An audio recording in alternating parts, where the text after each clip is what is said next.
It's usual, it's typical to begin surveys of the modern era with René Descartes, who is often called the father of modern philosophy. And he's called that with some justice, but I think Thomas Hobbes can also lay claim to that title as well. Born in the same tumultuous centuries and living through the same centuries as René Descartes, Thomas Hobbes is the character I want to focus on for a couple of reasons. On the one hand, he, I think, breaks perhaps even more dramatically than René Descartes does with his immediate medieval past in certain respects. But in other respects, he kind of bucks what you would expect a modern or modernist philosopher to say, especially in the realms of ethics and politics. So I want to begin with Thomas Hobbes on human ontology, on the nature of human beings. What is a human being, according to Hobbes? Well, like the other modern philosophers in his day, he'd become increasingly dissatisfied with the Aristotelian schemes or categories of explanation in biology, in anthropology, in physics. He thinks the ideas of substantial forms or principles or souls aren't really genuinely explanatory in physics, in biology, and so forth. And he's impressed with the new mechanical science, which sees the world as a sort of homogeneous material entity, which is governed by mechanistic principles or fundamental laws of motion. So Hobbes wants to understand all of reality, including human beings, in this framework, and the way that he does it, clearly, is he says that human beings are, like everything else, made up of material particles.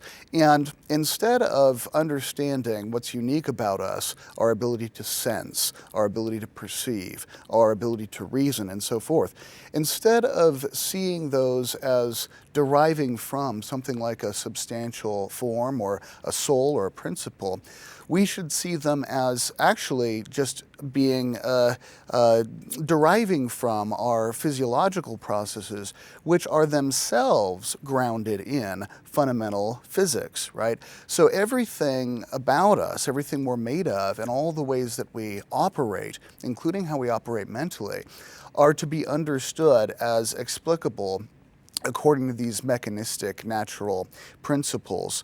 It follows from that there's no soul, and so there's no life after bodily death in the form of disembodied existence. Hobbes, however, does make room for faith in the resurrection of the body. It's just there would be no soul existing prior to the resurrection. He makes room for faith in this in the sense of an unproven and unprovable religious belief, but as we'll see later on, there might be very good reasons to accept these unproven beliefs. Now, Hobbes, in addition to seeing us as being material beings, sees us as being law-governed in the sense that we're determined by the laws of nature, just like everything else is. So our own choices, our own actions are one and all determined by the laws of physics. You might wonder then, if that's the case, what happens to freedom of will? What happens to our moral accountability? How could it be just to reward somebody for doing what is good or to punish someone for doing what is bad if their choices and actions are actually determined by the past, by the laws of nature, things that aren't within their own control?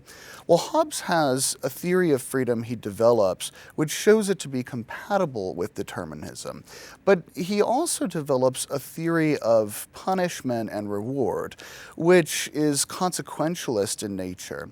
So in other words, instead of seeing, say, punishment as being retributive, as being a matter of desert, right, so that you punish somebody because what they did was intrinsically bad and now they deserve the punishment that they get, Rather, he thinks that punishment really has a deterrent function, right? The threat of punishment can deter you from doing bad things to begin with, and after you do something bad, the actual punishment inflicted upon you can, in a sort of Pavlovian way, condition you to not do that anymore. So it's a forward-looking consequentialist view that he's got with respect to punishment that would exert enormous influence over later ethical and political theories.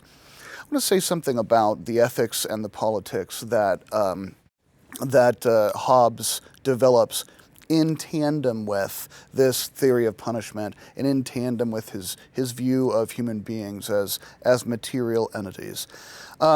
So human beings are not necessarily bad, not by nature bad, according to Hobbes, but just as the physical world runs according to a fundamental principle of motion, the psychological world, human behavior, rests upon one fundamental impetus or motive of self-preservation.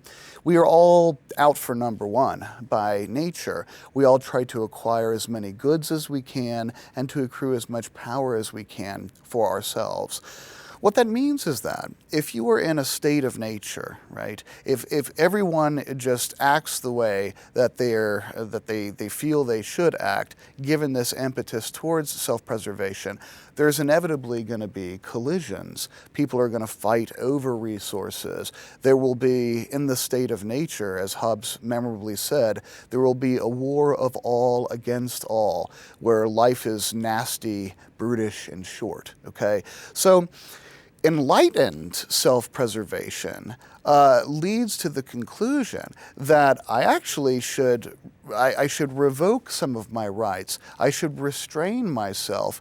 I should check this impetus towards sort of unbridled accumulation of goods and of power, because if I maintain peace with my neighbor, I'm going to have a better life overall, right? So I give up something that is in the short term what appears to be best for me, so that in the long term I have a better life overall.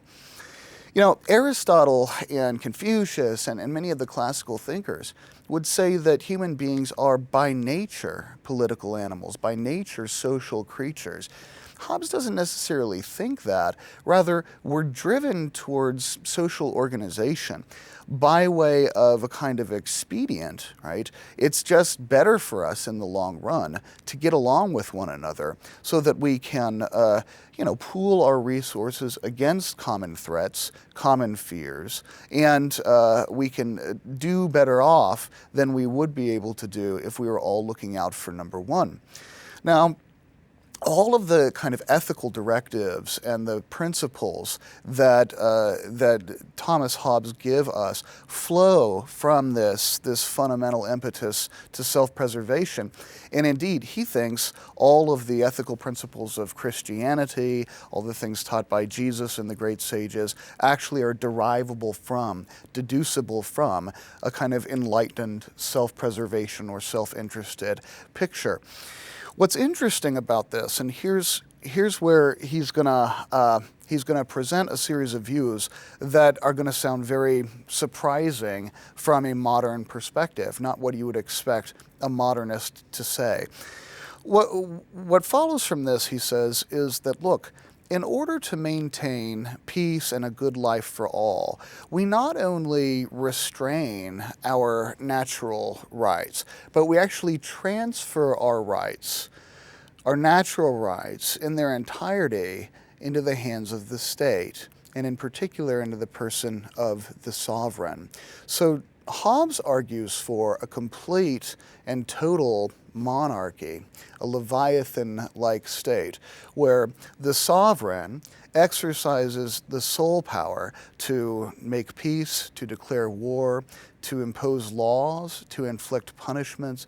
You know, the state has a monopoly on violence, and indeed, even more than that, in order to keep peace, the sovereign is able to adjudicate questions both religious and moral. So it's in the hands of the sovereign what your religious views are going to be and what your moral views are going to be, and he backs those things up by brute force.